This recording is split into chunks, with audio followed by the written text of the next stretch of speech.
Je suis ravi en fait de partager ces moments avec les collaborateurs là, ici, des gens qu'on ne se voit pas forcément, mais on sait qu'on existe et on partage certainement des points communs. Ici, c'est pas la première fois que je fais ce genre de choses et j'aime bien faire ça. Et alors là, le sujet, ça va être autour des performances des applications. Alors, soit les applications, alors comme disait Marie, en fait, comme je suis un peu orienté sur de l'expertise technique et de l'architecture technique et sur de l'architecture applicative, hein. Ça a deux niveaux. En fait, il y a cette granularité en fait sur les applications et ensuite sur les infrastructures qui hébergent et qui accueillent les applications. Et donc, on va voir ce périmètre-là. Tu peux passer au deuxième slide, Marie, parce que c'est ici qu'on a identifié cette première partie dont je viens de vous parler, avec un peu de stratégie. Juste le slide au-dessus. Voilà, celui-là. Et puis la deuxième partie, un peu d'un élargissement sur la partie environnementale, l'empreinte carbone, et trucs comme ça. Pourquoi? Parce que, en tout cas, moi, je me rends compte dans mes architectures, dans les systèmes d'information, chez les différents clients, ça commence à arriver, ces thématiques-là, et de toute façon, on va se faire rattraper. On va se faire rattraper, je pense, dans les années qui viennent, par d'autres acteurs, pas ceux qui interviennent directement sur les systèmes, mais sur les gens qui utilisent les services, les autres entreprises, les consommateurs, qui vont un peu je pense, en finir par nous forcer la main pour faire des systèmes d'information et des applications qui soient vraiment, qui prennent en compte vraiment ces thématiques-là. On en parle tout à l'heure. Allons-y. Slide suivant. Alors, les performances des applications, moi, je pense que je connais bien ce truc-là parce que à chaque fois qu'il y a des problèmes de perf ou des incidents ou des trucs qui ne marchent pas, je suis pas très loin, quoi. Et donc, j'ai été confronté à de nombreuses reprises pendant 25 ans à ce genre de contexte. Pour savoir comment, c'est pas parce que des systèmes et des applications marchent qu'elles fonctionnent bien. Et donc, du coup, il faut un peu les surveiller. Alors, le un peu, je dirais peut-être un peu beaucoup, en fait, sans exagération. Et c'est là, en fait, quand j'ai indiqué le titre principal de ce slide, mesurer, certes, et je vais expliquer un petit peu ce qui tourne autour, mais sans perturber, et je reviens tout de suite après là-dessus, parce que c'est pas le fait de savoir comment ça fonctionne et si ça fonctionne bien, qu'il faut mettre en danger le bon fonctionnement des systèmes et des applications, bien sûr. Donc, la mesure, ça passe par différents niveaux. On ne dit pas on surveille un système ou des applis comme ça, et puis c'est réglé. Il y a plusieurs niveaux. Il y a la partie monitoring. Et monitoring, c'est surtout lié en général aux infrastructures.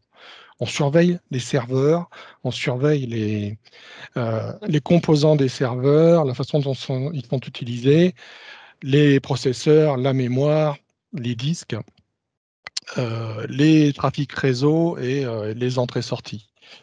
On va voir des détails par rapport à ça. Et donc, en fait, ça, c'est la partie monitoring. Le niveau d'au-dessus, c'est la partie supervision. Et la partie supervision, là, on va un petit peu plus loin. Pardon. On va un petit peu plus loin, dans le sens où on va au-delà en fait, du monitoring d'infrastructure, parce que là, on va commencer à surveiller les applications. On va commencer à savoir ce qui passe comme flux applicatif sur les systèmes et sur les réseaux et à travers les différents serveurs. De par mes expériences, la plupart du temps, bien sûr, les systèmes d'information, ils sont pas juste en fait, quelques serveurs comme ça sur quelques services. Le fait d'avoir travaillé sur des technologies middleware et ensuite d'avoir élargi ça autour les différents autres composants techniques et les socles techniques, eh bien, en fait, ça m'a permis de travailler sur des systèmes qui sont en général composés de plusieurs dizaines, centaines de serveurs et qui travaillent de concert. En général, j'étais intégré dans des DSI, donc qui permettaient d'avoir, grosso modo, accès à l'ensemble des serveurs d'un data center.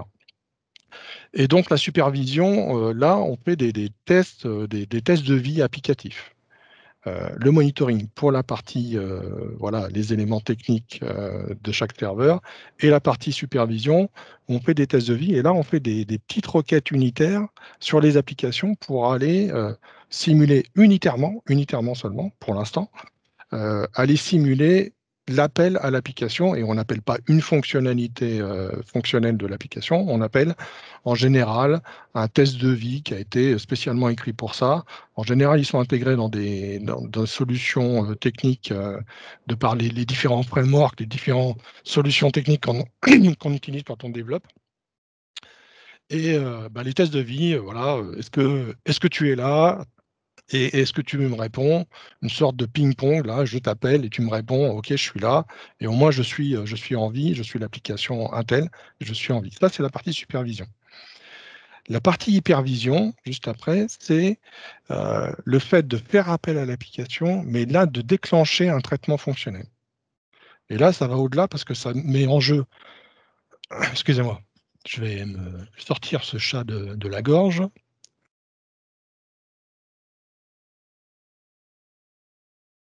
Voilà.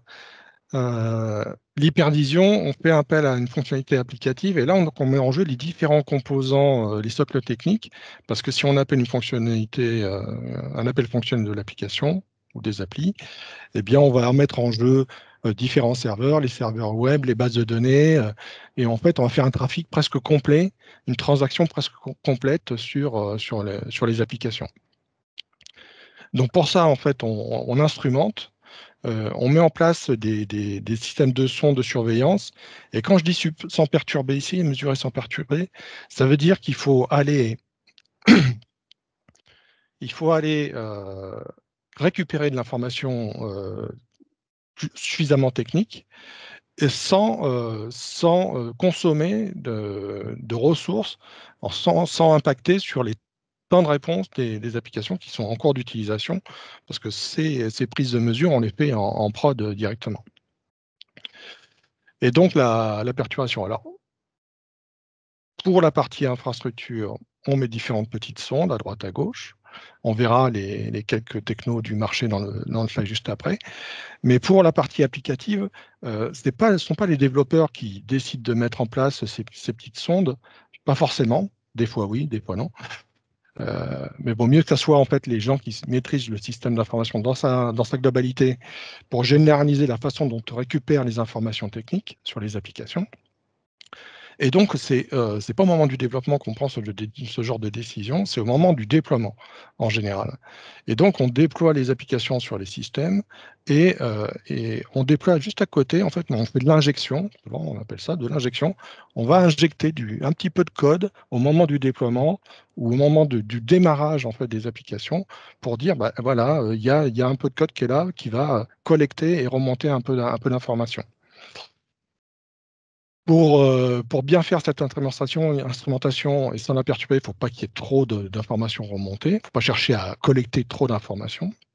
Et par contre, il faut se garder la capacité de pouvoir faire de l'instrumentation à chaud. Ça veut dire, les applications, les systèmes sont démarrés, et quand on sait qu'on a la capacité d'aller compléter l'injection et de dire, ah, j'ai besoin d'une petite information supplémentaire pour faire mon diagnostic ou voir à quel endroit ça pêche, bah là, ça offre plus une certaine liberté. Instrumentation à chaud, pendant peut-être quelques minutes, 1 heure ou 2 si on a besoin, et puis le désactiver bien sûr à la fin du travail. Euh, Lorsqu'on met en place un système, quand on choisit une architecture, qu'on choisit les composants, les socles techniques, je pense qu'il y a un peu une déviance ces dernières années sur le fait que on choisit des solutions globales. On sait que derrière, on sait ou on ne sait pas, bon, des fois on ne sait pas, qu'il y a derrière différents socles techniques proposés, des bases de données, tel moteur base de données, tel moteur de serveur web, tel serveur d'application Java ou que sais-je. Et c'est un pack complet, donc on prend le pack complet et puis on dit OK, c'est bon, et puis on utilise. Et comme ça va un peu vite ces derniers temps, on va sur les fournisseurs de cloud, on fait quelques clics à droite à gauche, on fait des installations de socles techniques qui sont transparents, hein, souvent transparents. mais qui sont avec des paramétrages par défaut.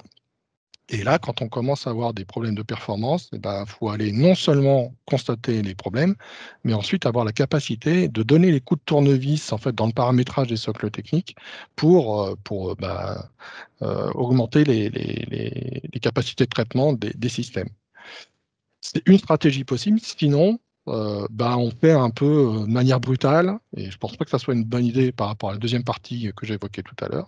C'est on a un problème de performance sur les applications, on commence à mesurer, oui, d'accord, il y a des problèmes sur la consommation mémoire, etc. Les processeurs qui sont un peu surutilisés, on va augmenter le nombre de processeurs, et puis on va augmenter la mémoire, et puis ça sera réglé. Mais ça, c'est le mauvais côté de la chose, je pense. Parce qu'on a moyen, en étudiant, en prenant le temps d'étudier suffisamment sérieusement les problèmes de performance, de garder les mêmes infrastructures, même de diminuer le coût des infrastructures et de faire en sorte que les applications répondent mieux malgré tout. J'ai été confronté au cas, mais à de multiples reprises, en particulier ces dernières années. CPU, mémoire, en général, sur les infrastructures, c'est ça. Les disques, en général, on oublie souvent ce qui se passe sur les entrées-sorties, sur les disques et sur les contrôleurs de disques. Voilà. Donc, c'est un point d'attention aussi qu'il faut savoir constater et mesurer. Il y a quelque chose qui est souvent disponible, très souvent disponible, parce que c'est implémenté par les développements, ce sont les logs des applications, sauf que ça log, ça log, ça log, et puis quelque part, tant qu'on n'a pas d'incident, on ne consulte pas les logs. Et je crois que, et par expérience aussi, quand on fait des revues de logs, c'est pas facile de prendre la décision de faire des revues de logs, mais prendre les logs d'un périmètre applicatif ou d'un périmètre d'infrastructure, regarder ce qui se passe, constater s'il y a des problèmes, sans qu'il y en ait forcément. Mais ils ne sont pas là, on ne les voit pas, mais pourtant ils existent. Et des fois, faire l'effort de revue de log, ça peut apporter des choses intéressantes en termes globalement de la santé du système d'information et surtout prendre la décision, dire OK, j'ai mon infrastructure, elle est capable d'héberger tant de traitements, tant d'applications, eh bien, je peux aller au-delà, je peux dire, allez, je suis confiant dans mon capacity planning, je peux aller accueillir encore pas mal d'applis sans forcément avoir à racheter des ressources matérielles pour faire augmenter les, la valeur en fait de mon métier sur mes systèmes d'information. Et donc, revue de log, et on terminera sur ce slide-là, ça veut dire chercher, donc on a les incidents, là on est confronté aux incidents, et quand un incident devient récurrent, forcément ça devient un problème. Et quand on va chercher dans les logs, pareil, s'il y a des problèmes, globalement, le sujet des performances des applications, il faut aimer avoir des problèmes à résoudre, parce que sinon, en fait, on dit, ça fonctionne, des fois, ça fonctionne moins bien, performance. Pour certains métiers, certains périmètres, certaines périodes de l'année, on a besoin d'anticiper quand même. Dans la logistique, par exemple, là actuellement, le transport de colis, on voit très bien ce qui se passe dans les grandes fêtes commerciales, fin d'année, Black Friday, etc. Si on n'anticipe pas sur ce qui est capable de supporter le système, globalement, l'année, le système est bien stable, etc. Mais potentiellement, le trafic va quadrupler, quintupler, et à la fin de l'année, puis là, on sera peut-être en difficulté. Alors, il faut travailler sur les performances. On apporte chaque année en fait des nouveaux composants parce que c'est vraiment nécessaire, mais voilà, faut aller anticiper ce genre de solution et donc mesurer, monitorer et instrumenter pour avoir un état de santé globalement du système et puis faciliter les diagnostics ultérieurs. Slide suivant, les solutions du marché. Alors, euh, Marie, slide suivant. Voilà. Alors, bien sûr, il y a plein de solutions. Il y a plein de solutions. Je vais évoquer des grands noms quand même. Là, ici, Dynatrace. Alors, Dynatrace, c'est un peu magique. C'est un peu trop magique d'ailleurs.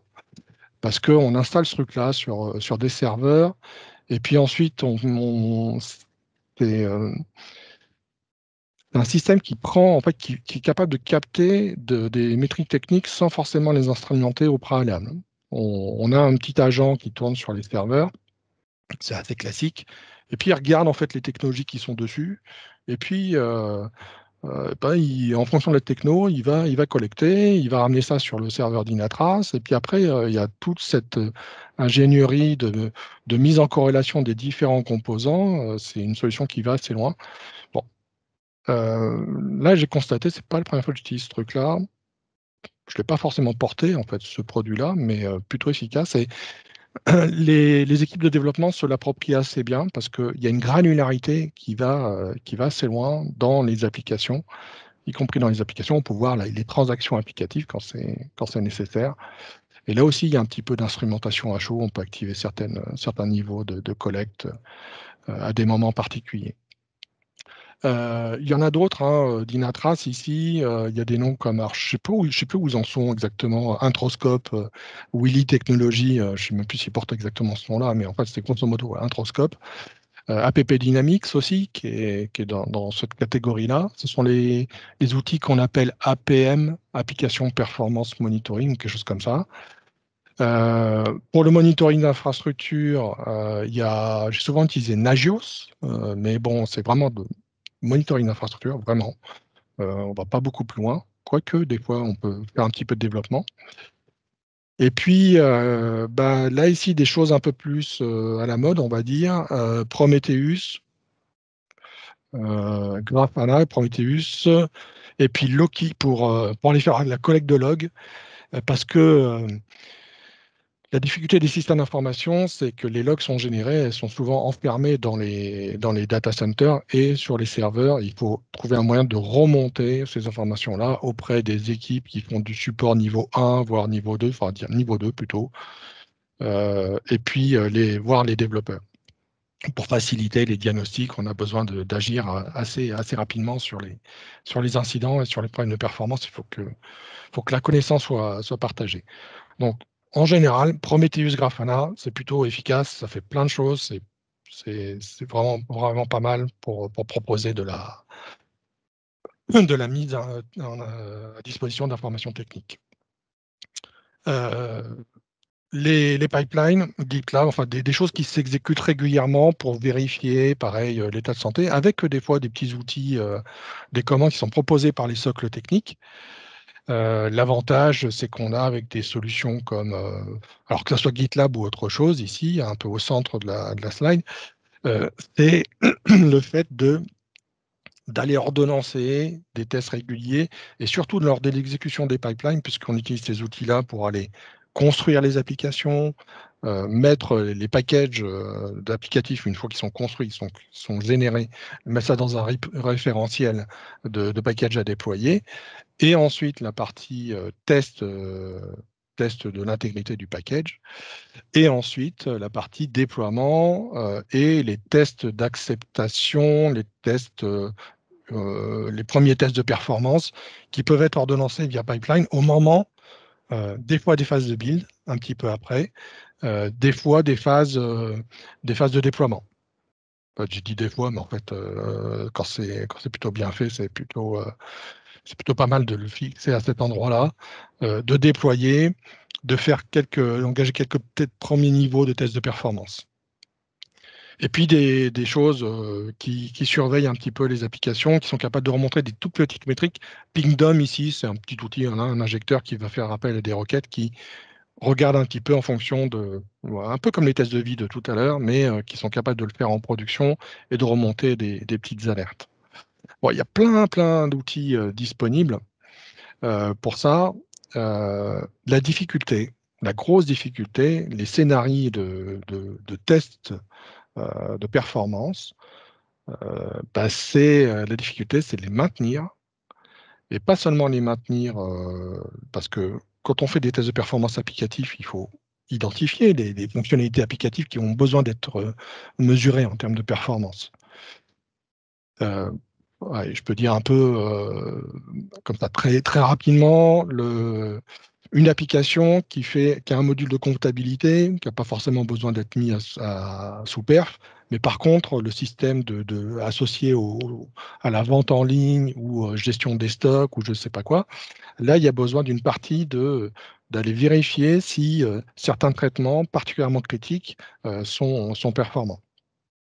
Et la difficulté, c'est ça, c'est d'identifier les fonctionnalités importantes, de maintenir les scénarios parce que l'application continue à vivre les fonctionnalités, même les ajustements de fonctionnalités qui peuvent ou non mettre en carafe globalement le bon fonctionnement général d'une application.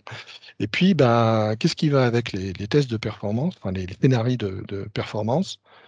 Ben, ce sont les données, la façon quelles données on utilise pour aller mesurer la performance. Les données applicatives, hein, j'entends là ici, hein.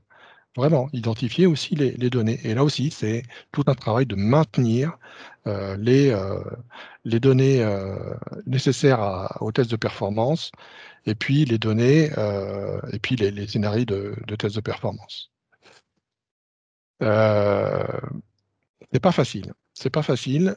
Euh, à plusieurs reprises, ce qui a plutôt bien marché, c'est euh, d'avoir l'audace de, de récupérer le flux de production en live, hein, d'installer quelques systèmes de passerelles qui récupèrent le flux de production pour l'anonymiser et ensuite utiliser ces données de production pour faire les tests de performance en pré-production, enfin en tout cas les environnements antérieurs à la production. Là, globalement, ça permet souvent de prendre des bonnes décisions. C'est pas facile à faire non plus parce qu'il faut installer des infrastructures dédiées, mais voilà, si on est capable d'aller recevoir le flux de production pour la prod classique, de le voir passer, de le capturer, de le splitter en deux et dire, bon bah toi tu continues sur la prod comme tu fais d'habitude, mais je te récupère, je fais un traitement de fond pour qualifier les données pour l'environnement de qualif ou de pré-prod, et je vais faire mes tests de performance en pré-prod. Ça veut dire qu'il faut un environnement de pré-prod aussi qui soit assez proche de la prod. C'est riche, c'est des fois un peu trop riche d'avoir un environnement de pré-prod, au qualif, etc. Mais pour faire vraiment des tests de performance, on peut pas y couper. On peut pas y couper, il faut avoir là aussi une décision importante de mettre en place des environnements antérieurs à la prod pour faire des tests de performance. Bon, en général, c'est un, hein, c'est pas 36, c'est un environnement. Mais il ne faut pas qu'il soit éloigné trop de la prod, y compris pour tous les socles techniques principaux. Euh, et malgré ça, bah, les environnements de pré-prod ou de qualif, si on laisse trop le sujet dormir, à un moment donné, les systèmes ils sont sous-utilisés, largement sous-utilisés. Largement. Et donc, on fait des tests de performance parce qu'on dit à un moment donné, c'est vraiment très, très important pour la qualité de service que je rends avec mes systèmes et mes applications. Mais à un moment donné, quand on a résolu une étape fondamentale, on a dit, on a augmenté les performances des applications et puis on a obtenu des très bons résultats, eh bien, on dit, bon, bah, OK, on va pas faire ça, continuer à faire ça pendant des mois et des mois. C'est vrai, mais il ne faut pas oublier ce sujet-là quand même, il faut y revenir régulièrement. Et ce ne sont pas des décisions faciles. Et en général, ces décisions, elles sont soit provoquées par l'apparition d'incidents majeurs qui créent de l'indisponibilité sur les applications, qui sont qui sont des fois identifiés par des problèmes de performance. Et donc, on revient sur le sujet, mais souvent, on est déjà un peu en retard sur le sujet parce que on impacte le business, en fait. Ça, c'est une chose. Ou alors, ce qui ne va pas, c'est comme on fait des corrections, comme je disais au tout début, OK, on a besoin de plus de ressources, matériel, mémoire, etc. On ajoute du CPU, etc. Dans les data centers, si on a besoin à un moment donné d'augmenter du CPU, c'est pas le bouton magique où on appuie, puis c'est bon, ça le fait. À un moment donné, il y a besoin d'investir dans du matériel. Ces grandes armoires qu'on voit dans les data centers, à un moment donné, il faut prendre la décision d'en acheter des nouvelles, il faut l'avoir anticipé. Donc ça veut dire qu'à un moment donné, la DSI, elle dit, non, en fait, on ne peut plus appuyer sur le bouton CPU plus ou mémoire plus ou disque plus. On ne peut plus. Enfin, on peut plus pas maintenant tout de suite, mais on peut plus dans 3 mois. Et là, 3 mois, le temps qu'on trouve une solution. Donc là, il faut réengager en fait du travail de performance et là, souvent, ce sont des périodes très fastes parce qu'il faut trouver le moyen de faire, quelques économies, autrement que là, de moins consommer. Et donc ça veut dire que le diagnostic doit être très approfondi et on doit revenir vraiment sur le sujet de performance avec, des tests, viables et des structures, enfin des infrastructures adaptées. Dernier point là-dessus, avec ces outils-là et puis la façon dont on élabore les stratégies et les scénarios, quand on ne sait pas trop, on peut débarquer avec l'expérience sur n'importe quel système d'information parce que, voilà, grosso modo, il y a des choses nouvelles qui apparaissent, les conteneurs, les ordonnanceurs, etc. Ça change un petit peu la donne. Mais euh, si on débarque sur un système d'information qu'on ne connaît pas, la stratégie qui fonctionne assez bien, c'est de procéder, en fait, on prend les deux extrêmes presque du système d'information. Il se passe des choses en termes de performance euh, dégradées dans cette partie-là, là au milieu. On procède par dichotomie, donc on prend les extrêmes un petit peu, les répartiteurs de charge d'un côté là, ici, là. Et puis les bases de données de l'autre, on va dire, ou alors les systèmes de messages. Et puis par dichotomie, en fait, on coupe en deux et puis on regarde, on a mesuré des choses ici, on a vu des métriques qui disent, ah, là, il y a un problème, on a des valeurs qui identifient, ah oui, d'accord, oui. Ça prend 3 secondes et on a un problème sur ce genre de traitement. Mais le problème, il est où? Il est côté base de données ou il est entre les deux? Donc, on a regardé ici, on regarde de l'autre côté base de données parce que peut-être qu'on identifie tout de suite, ah bah oui, c'est un problème côté base, mais pas forcément, ça se passe entre les deux.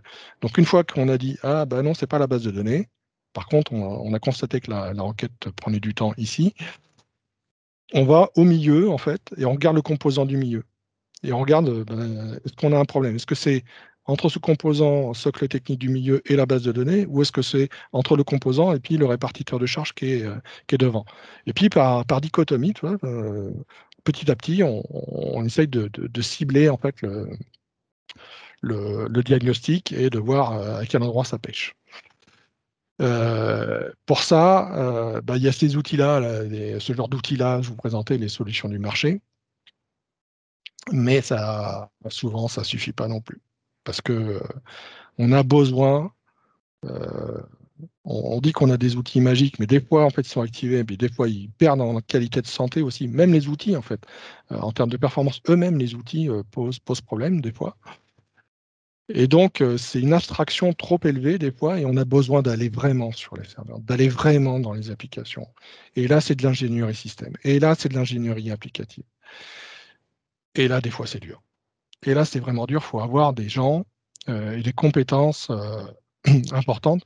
Les ingénieurs système, pour moi, les ingénieurs système qui ont la dimension applicative. Ils sont capables de trouver des choses, mais magnifiques. Et c'est vraiment intéressant et on va en parler juste après. Euh, donc la dichotomie, voilà, un petit peu le procédé de base qui permet d'aller commencer à cibler où sont les problèmes. Slide suivant. 13h35, on a encore quelques minutes. Et puis après, questions-réponses. Bon, la mise sous charge, comment ça se passe? C'est pas si simple que ça. C'est pas si simple que ça de mettre sous charge. Il faut déjà faire l'évaluation, on a dit, des fonctionnalités applicatives et des fonctionnalités qui mettent en jeu les infrastructures pour s'assurer qu'elles tiennent bien. Sur quel environnement? On en a un peu parlé tout à l'heure. Un environnement dédié, ça peut être aussi avoir l'audace, là aussi c'est pas facile, avoir l'audace de réserver un environnement pour faire des tests de performance pendant un certain temps. L'avantage des ordonnancements, et si l'on identifie bien les scénarios et les datas, ben on peut le faire dans des périodes creuses, pas en prod. Pas en prod. Il est déjà trop tard en prod, il faut avoir pensé à ça avant. Donc, environnement de qualif pré-prod, un petit peu avant la prod, quelque chose qui est une infrastructure pas trop éloignée de la prod, on en a parlé tout à l'heure. Et puis, ben, une fois qu'on a écrit les scénarios et puis qu'on a choisi nos données, des données, il faut y aller, hein, faut de la porte volumétrie, sinon ça n'a pas de sens. Une mise sous charge, c'est une vraie mise sous charge qui correspond à la charge de prod. Peut-être dans des plages, des périodes plus réduites, sûr, mais en tout cas, il faut l'avoir vraiment identifié, la quantité de requêtes. Et là, il faut des injecteurs, et on en parle juste après. Mais on ne décide pas d'avoir le scénario, les outils, etc. Et puis on y va, on balance en fait la charge qui correspond, on va dire, à ça peut être plusieurs centaines d'utilisateurs simultanés, voire plusieurs milliers. Et puis des fois, ce ne sont pas des utilisateurs vraiment identifiés, des personnes physiques, ce sont des sous-systèmes. Et donc, il faut simuler en fait la mise sous charge des sous-systèmes, des fois qui viennent de systèmes tiers, des appels d'API, des choses comme ça.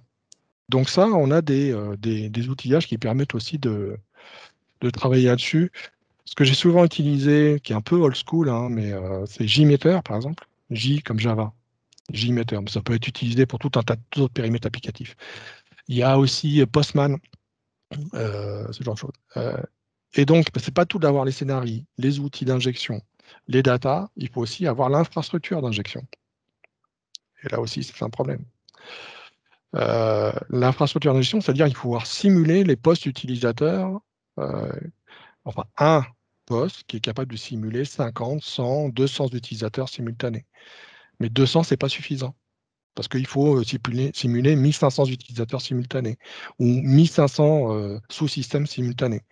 Et donc, ça veut dire que là, grâce quand même l'AirDoyen au cloud, pour ce genre de besoin, on peut assez facilement aller louer pendant quelques jours, quelques heures, quelques semaines, quelque chose comme ça, des infrastructures chez les cloud providers et les utiliser en tant qu'injecteur. Mais là aussi, bon, faut prendre un peu de temps pour installer l'infrastructure d'injection, c'est-à-dire des 2 ou 3 logiciels, je parlais de JMeter tout à l'heure, mais il y en a d'autres, qui permettent, il faut aller les installer sur ces machines-là, sur ces serveurs-là, et puis les paramétrer pour qu'ils puissent se parler entre eux, pour qu'ils puissent lancer leurs tests de manière simultanée, parce que c'est 1500, enfin 500 utilisateurs sur un serveur, puis sur un autre serveur 500 autres, et puis sur un autre serveur 500 autres. On ne va pas faire appel à des humains forcément pour faire ce genre de truc. On ne va pas me dire on se synchronise tous et puis on appuie tous sur le bouton dans 5 secondes et puis on va voir ce que ça donne. Ça ne marche pas comme ça.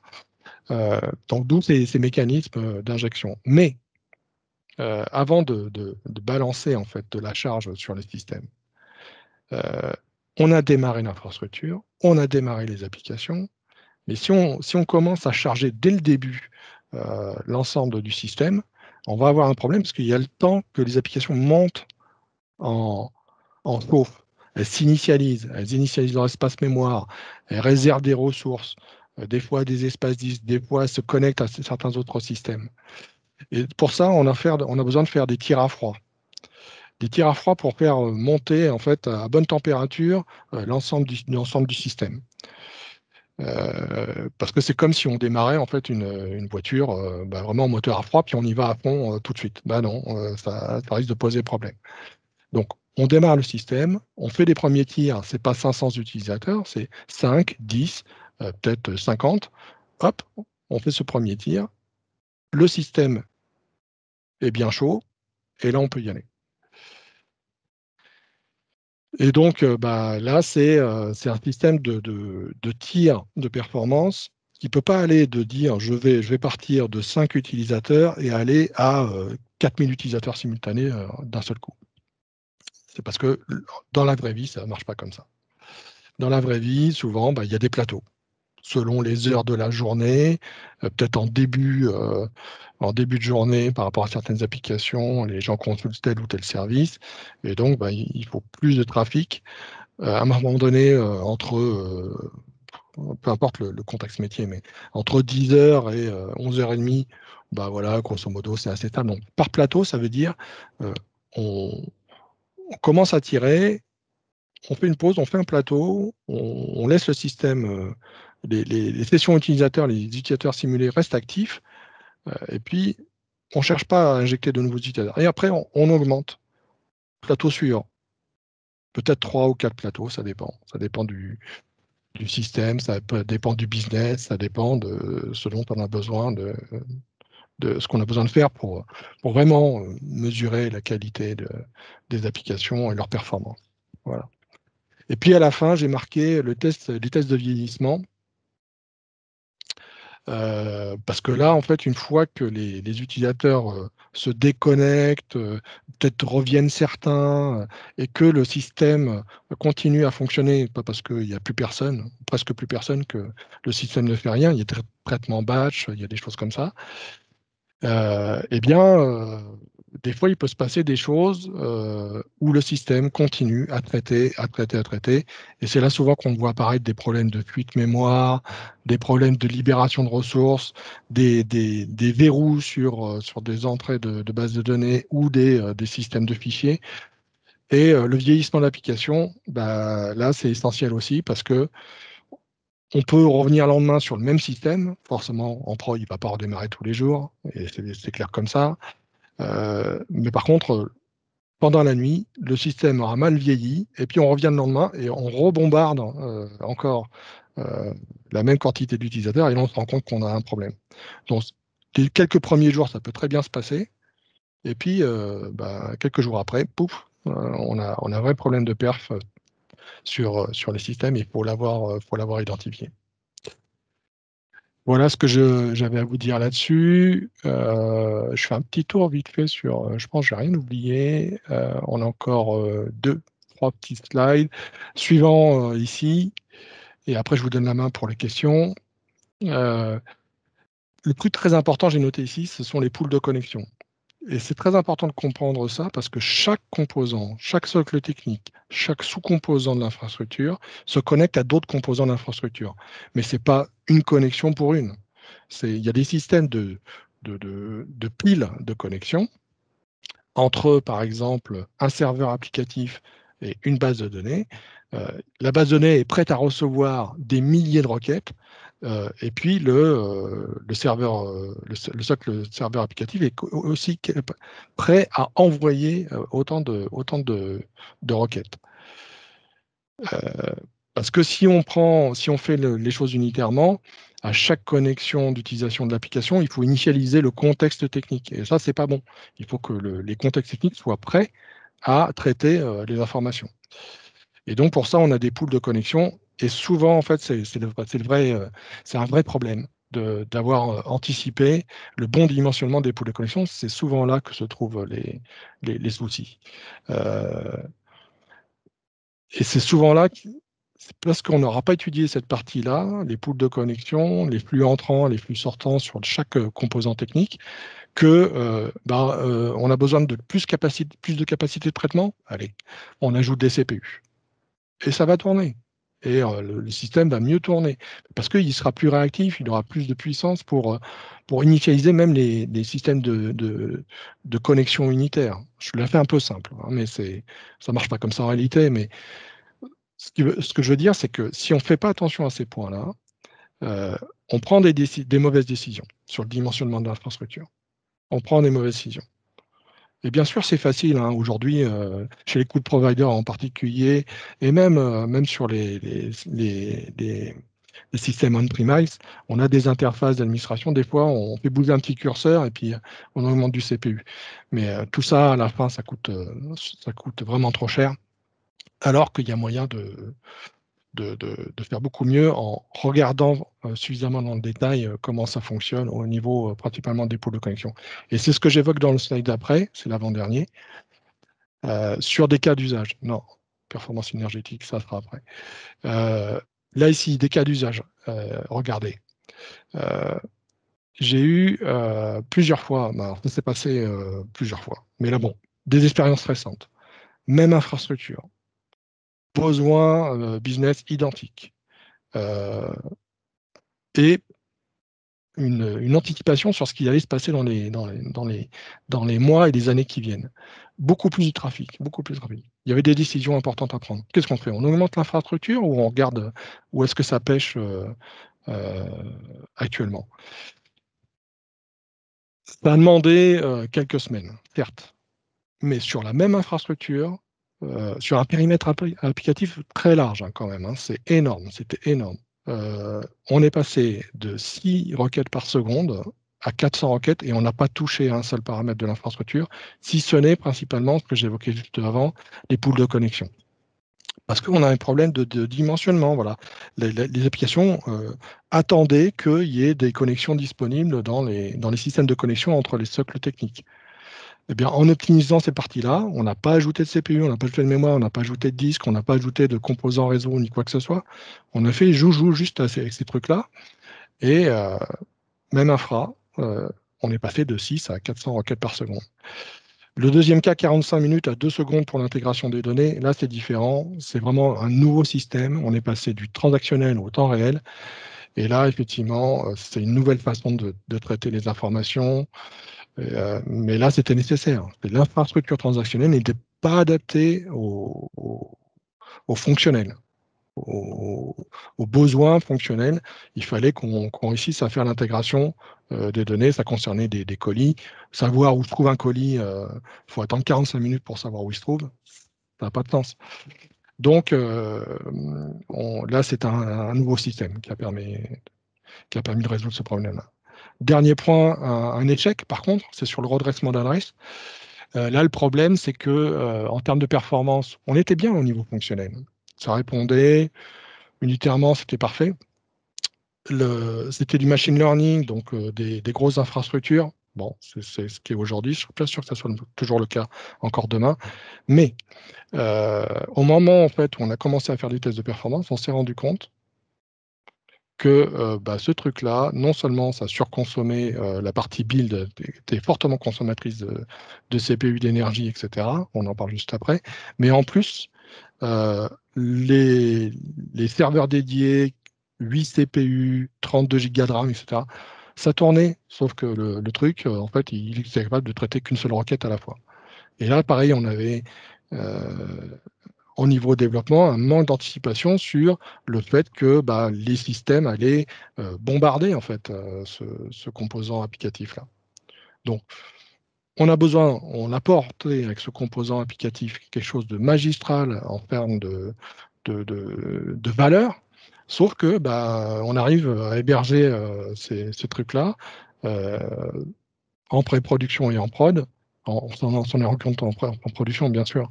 On n'était pas spécialement en retard, mais on était capable, on a identifié, OK, ce truc-là, il ne traite qu'une seule requête à la fois.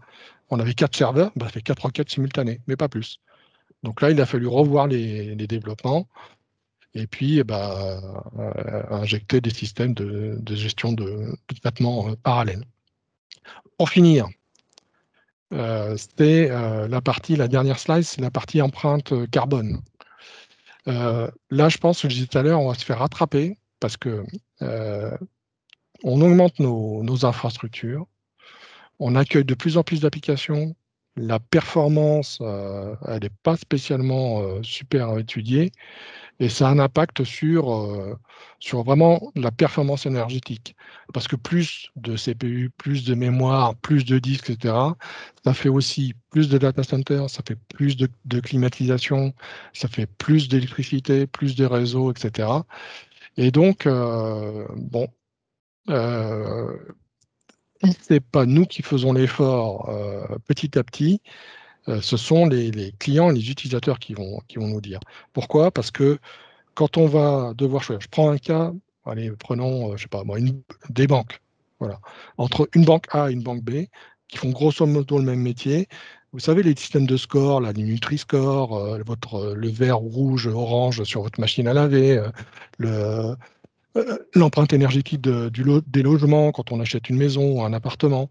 Bon, pareil, un score comme ça. Et ça va débarquer petit à petit, en fait, par rapport aux différents métiers et aux différents, comment dire, systèmes d'information. Et entre deux banques qui aura un score A ou B et celle qui aura un score C ou D, si c'est important pour moi en tant que consommateur et utilisateur, c'est grosso modo, mis à part le service de la banque en tant que tel, eh bien, on doit C'est la façon dont on implémente nos infrastructures et on est capable de travailler sur la performance avec moins de consommation de ressources, qu'on peut changer la donne sur ce sujet-là. Donc l'optimisation des socles et puis ce qui change un petit peu la donne dernièrement, c'est le fait qu'on se base de plus en plus sur des conteneurs, c'est-à-dire il y a un niveau d'abstraction où on développe des petits bouts d'applicatifs qui parlent entre eux, des tout petits qui voyagent à travers le réseau, qui se mettent au bon endroit, qui vont sur des serveurs ponctuellement quand c'est nécessaire pour aller à fond. Et puis quand on leur demande pas grand-chose, bah, ils reviennent en fait sur d'autres serveurs. Ça, c'est une autre dimension qui est orientée conteneur et ça prend petit à petit son essor et là aussi, c'est intéressant. Voilà pour ces parties-là, dimensionnement de l'infrastructure, la collecte des informations, les tests de performance, les différentes stratégies et les scénarios. Voilà ce que je voulais vous présenter sur cette partie-là et j'attends vos premières questions. Merci. Merci Jean-Marie, merci beaucoup. Je vous laisse poser directement vos questions puisque j'ai vu qu'il y avait des petits commentaires. En revanche, pas forcément de questions. J'ai vu que Fabrice avait mis quelques commentaires. Je ne sais pas si tu veux prendre la main, Fabrice, et poser une question. Oui, bonjour. Merci Jean-Marie déjà pour ta presse. Super cool, super intéressant. Ça sent le vécu. J'ai retrouvé plein de choses que j'ai moi-même vécues. C'est trop bien, on se rend compte. Vas-y, je te laisse poser la question. Puis après, Ouais, non, vas-y, divaguer finis sur ta mon phrase, sujet. c'est pas grave. Alors, c'est pas l'essentiel de mon métier, hein, je fais de l'architecture, mais sur les systèmes d'information. Mais ce que je veux dire, c'est que des fois, on se sent un petit peu l'âme d'un enquêteur. On gratte, on cherche dans les coins, à droite, à gauche, au-dessus, en dessous, machin. Et des fois, on tape sur les doigts de certaines personnes. Ou alors, et puis, bon, on trouve des solutions, on trouve toujours les solutions. Alors, pour avoir Vas-y. fait pas mal de choses chez un client, Orange, pour ne pas le citer, qui a les moyens, donc on a fait plusieurs tests de tir de charge chez eux. Je voulais revenir sur le début de ta presse où tu parlais de la supervision. Ouais. Où tu disais que il fallait simuler, fallait commencer à faire on va dire de la simulation de parcours client, par exemple, pour une appli web. Ah, c'est Là, hyper vite, c'est juste ouais, après. Voilà. je te rejoins pas forcément là-dessus. Je trouve qu'il y a un D'accord. courant qui est montant actuellement, c'est de surveiller l'appli elle-même en train de fonctionner et ne pas simuler, ne pas faire de simulation fonctionnelle. Il y a des outils maintenant qui permettent, si tu les branches bien sur les logs, de s'auto-surveiller et du coup de déclencher des alarmes s'il y a des choses qui se passent mal. Par exemple, typiquement, tu as un site de e-commerce et tu veux t'assurer que on appelle ça le cart ou le tunnel de commande soit fonctionnel. Souvent, tu vas créer un robot qui fait une fausse commande et qui va le mettre dans le panier et qui va aller jusqu'à l'étape de paiement, peut-être pas Ouais. jusqu'à la carte bleue. Ça, pour moi, c'est déjà old school. Il faut surveiller les internautes eux-mêmes en train d'utiliser ton appli et c'est ça qu'il faut monitorer. Il faut plus chercher à simuler quelque chose. Il Ouais. faut surveiller l'utilisation elle-même. Donc c'est enfin, l'élaboration du niveau de surveillance, tu dis, est intégrée à l'appli alors du coup. Oui, tout à fait. Et ça c'est un deuxième point. Et ça se voit, ça se fait dès la conception. Il faut déjà demander au Et comment ton TMA de. appli remonte les métriques en fait? Elle remonte sur quel système, Alors déjà, il faut déjà l'équiper de endpoint fonctionnel. Donc c'est déjà Ouais. prévu dès le Bon, début. d'accord, les Voilà. tests Donc de il y a des vie, les endpoints choses comme ça, fonctionnels oui. que tu viens tout simplement récolter. Ça, c'est pour la partie métrique. Et pour la partie log, de toute façon, il y a énormément d'outils de collecte de log. Et éventuellement l'instrumentation de code, mais là, c'est un peu trop violent avec tout ce qui est Ouais. Jaeger et compagnie. Oui. Là, on tag toutes les requêtes qui passent, on les suit à l'intérieur de tout le SI. Mais là, c'est Mhm. l'artillerie lourde. C'est peut-être pas obligé d'aller jusque-là, mais en tout cas, en surveillant les logs applicatifs et en s'étant mis d'accord sur le format des logs pour pouvoir les indexer correctement, on peut, à l'heure d'aujourd'hui, surveiller une application sans avoir à simuler quoi que ce soit. Mais c'est pris dès la conception. Et ça a un prix. Mais c'est tout simplement magique de faire ça, quoi. C'est une autre façon de voir les choses. Où est-ce que j'ai vu ça déjà, ce genre d'approche? Oui, bah, ouais, why not? Alors, Bah, pas du pour coup, je parle pas de test de charge, hein. Je parle simplement de ouais, monitoring, supervision et compagnie, enfin de supervision et d'hypervision. ouais, mais c'est bien Certes, ça le à sujet, en côté, fait, c'est d'anticiper oui, la charge qui va à venir, en fait. Comment tu es capable de dire que dans 3 mois, il va y avoir un pic d'utilisation, fermeture d'exercices comptables sur tel composant applicatif, par alors exemple? Comment je tu parle vas pas de test pouvoir de charge, hein. Je parle réellement juste du voilà, volet OK. D'accord. Ah supervision. oui, d'accord, Ouais. je reviens, tu étais sur la Ouais, partie ouais, ouais, Audi, supervision. vraiment le D'accord. début de ta presse. Les tests de charge, il n'y a pas, tu es Mmh. obligé de le faire 1 à 2 fois par an, c'est Mmh mh. quand il y a du budget. Ou sinon, alors, pour l'avoir vécu D'accord. plusieurs fois en Orange, on OK, OK. profite des projets de migration Ouais, ouais, ouais, ou ouais, d'upgrade de version logicielle pour ouais. glisser sous le tapis un test de C'est vrai, charge. d'accord. Je te rejoins et j'avais évoqué dans 2 slides après, les solutions Prometheus, Loki, Grafana et Loki justement est ce composant-là, il y en a d'autres, hein, il y a Logstash, voilà, Bien sûr. qui prend les logs applicatifs, enfin qui prend, on va dire, voilà, Loki c'est principalement les logs. Il prend les logs applicatifs, il les pousse dans Prometheus et ensuite on les mesure avec Grafana ou un autre outil pour éventuellement lever des alertes. Et ça, c'est de la surveillance plus intégrée à l'application. Mais c'est vrai que c'est la partie design dans la conception de l'application pour prendre en charge ces solutions, enfin, ces besoins techniques, surveillance, supervision. Bah, du coup, non, il y a un truc qui m'échappe. C'est pas l'orientation à laquelle je suis habitué, mais c'est intéressant de le souligner. Parce que donc c'est les développeurs qui font le design en fait de cette partie-là, dès le début de conception de l'appli. Une partie, Une si, partie, ouais. si, Ouais. si tu définis dès le départ les Mm. KPI qui vont faire que ton application, tu considères que ton application fonctionne correctement, Ouais. tu sais déjà ce qu'il faut faire. Ouais. Les développeurs, ils font déjà tout ce qui est test unitaire. Ils les Mm. mettent déjà. Quand c'est test-driven development, de toute façon, ils intègrent ça dès le Ouais. début.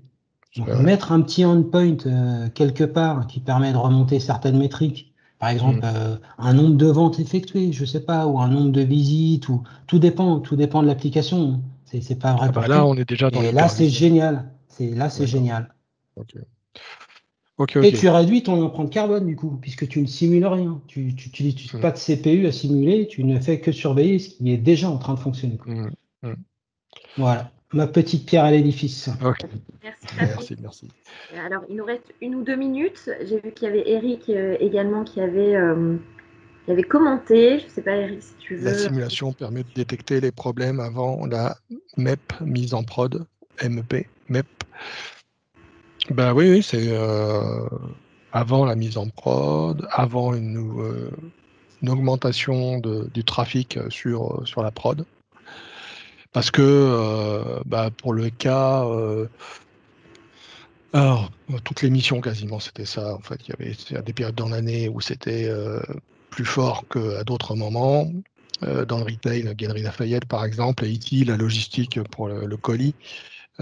Forcément, quand on accueille une nouvelle business unit en Europe et que bah, on accueille un nouveau pays, donc bah, si on ne s'assure pas que le système va tenir avant d'ouvrir le flux en production, sachant qu'il y a déjà 7 ou 8 pays utilisateurs du système, si on n'est pas capable de le mesurer avant, oui, on risque d'avoir un sérieux problème. Ouais. Ça commence. Euh, Ça, c'est sur les tests fonctionnels intégrés au continuous intégration, continuous deployment. OK. OK. Eric, tu veux peut-être compléter un petit peu?